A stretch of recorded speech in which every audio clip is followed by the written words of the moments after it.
Hello, everybody, and welcome into Ballzy, the SportsDay DFW Dallas Morning News Podcast. We do a video cast, too. And fortunately, the camera is trained on me. And who wouldn't want to see that? Yeah. So the Cowboys won. Everything's well. Right, David? Sure. This week the offense is awesome, right? Hey, how can you have any questions about this offense? None. Everything's fixed.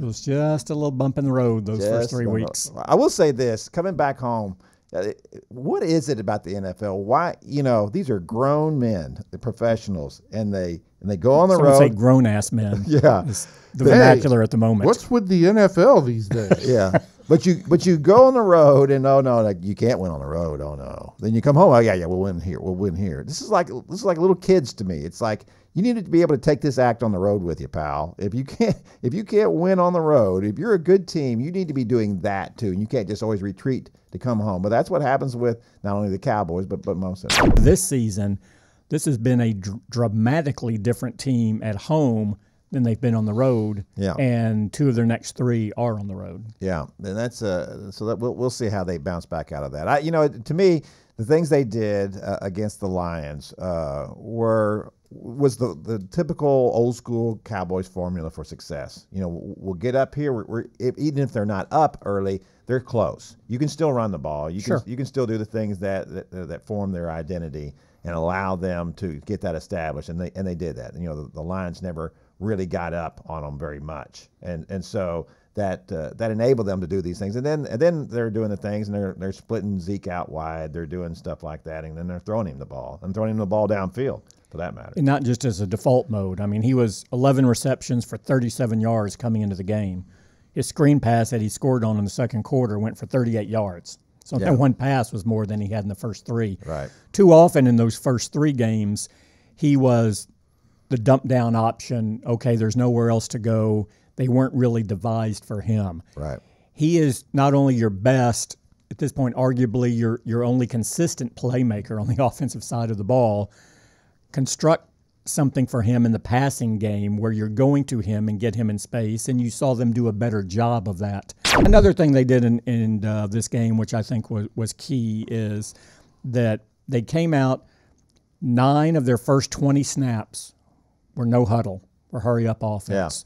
Yeah. And then for the game, 19 of their 65. So basically 1 in every 4 snaps was in the hurry up offense. And that helps Dak get his rhythm. It helps the offensive line.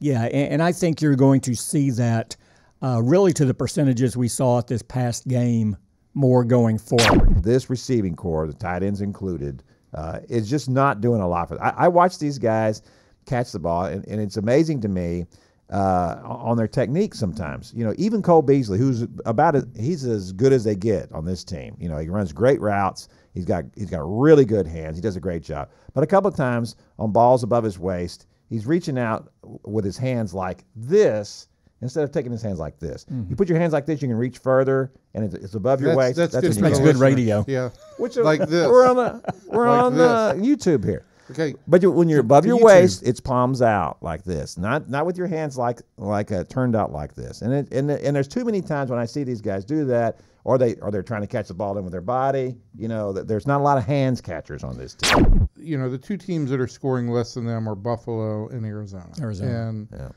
they need to score some points. There's just I don't care if it's a 3-play drive. I don't care if it's a 10-play drive.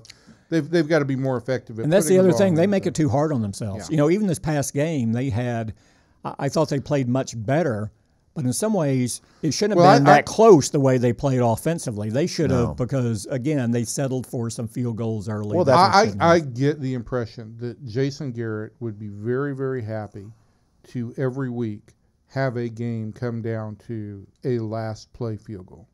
That would be that's his dream. We just want to be competitive and in the game with a chance to win at the end. And you know what? Step on some people's throats. Well, their style as a running team dictates that they're going to be closer games than your Los Angeles Rams, who are going to get out and go suddenly it's 42-17. Here's the deal. If you are a running team with that power offense and that power offensive line, there should be something to fourth quarter, just absolutely controlling the line of scrimmage in pulling away. Yes. Not having to play from behind Exactly. and score a 38-yard field goal as time runs out. Exactly. To beat a team that's not very good.